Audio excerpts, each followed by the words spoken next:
I normally use the Latin converter, but this time because the main etymology of the pineal is a 1680 reference in French.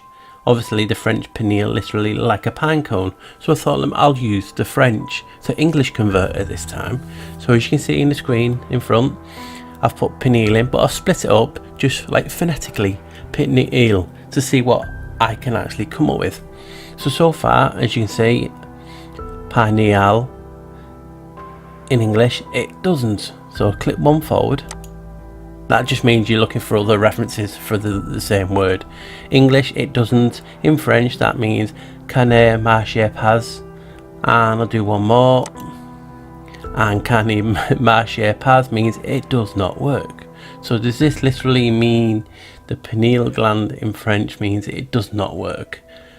It can mean anything, you know me, I play around words, it's not to take literally, just interesting that they use the word pineal for the gland, the third eye, obviously it's from the French, and if I just break it down, so you say it in parts, it literally means it does not work. I just thought it was interesting and I wanted to share that with you. Don't take it literally, but you can if you want.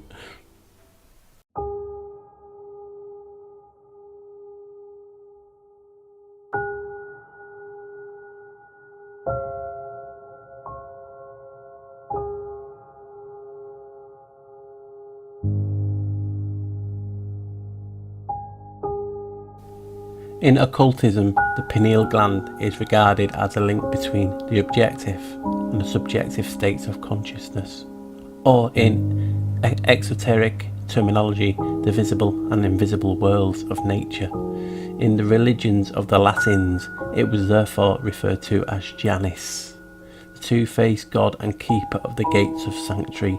This divinity was the antitype of Saint Peter. An antitype means a person or a thing that represents the opposite of, or someone or something else, who succeeded him as the warder of the heavenly portals and who carried the two keys of his office, one to the golden mystery of the spirit and the other to the silver mystery of the body.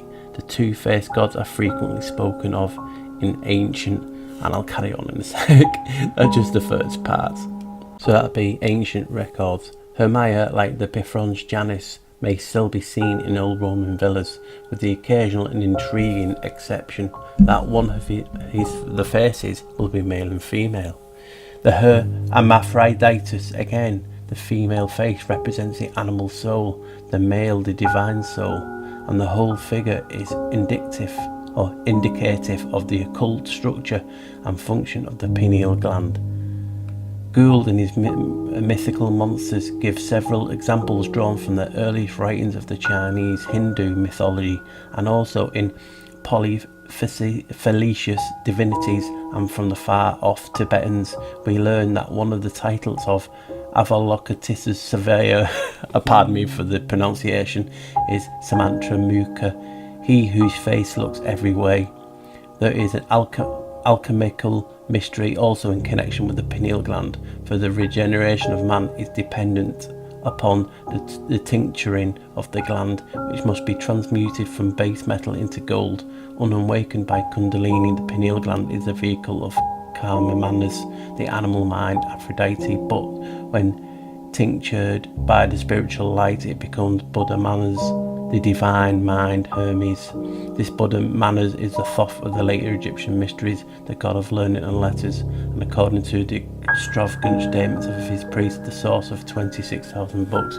So this just blew me away, guys. You know I've looked into Janus for a long time. I've now linked Janus in the religion of the Latins, or part of, the Italian and Eastern Europe, calling the pineal gland Janus. And it makes so much sense when you look at it, how it's connecting both realities and space and time. The pineal gland is called the Janus. That just blew me away.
Guys, this is just a quick Google Earth so I can show you a few things.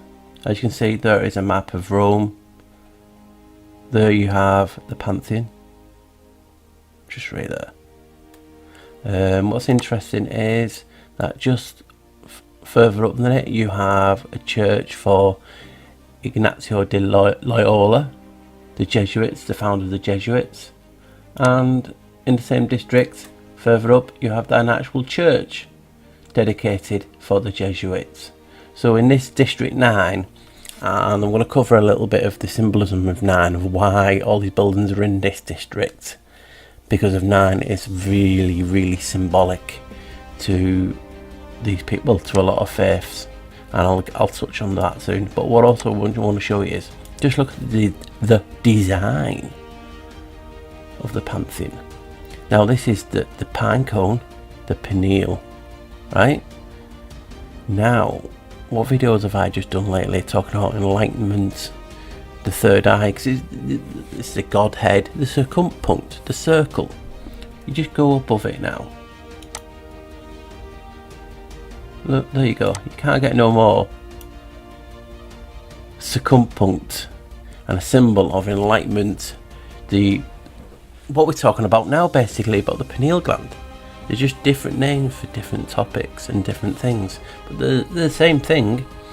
So it was built like to represent the pineal and also the circumpunct, the circle, the enlightenment, the Godhead, and the dot in the middle of the circumpunct can be used for the pineal.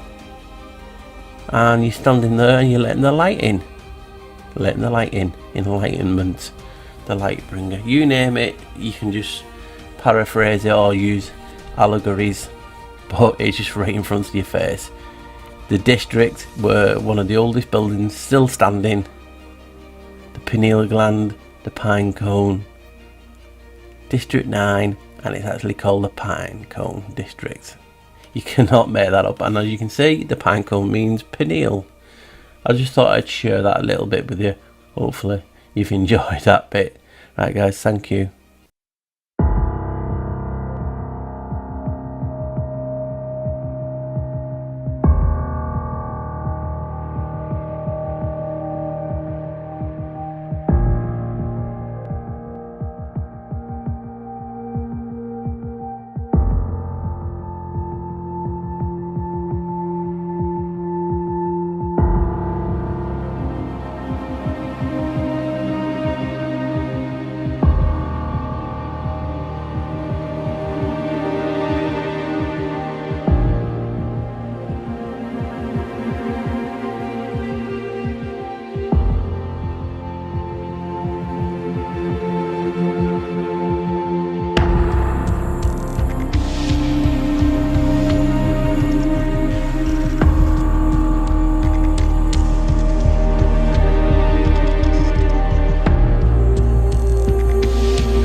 you.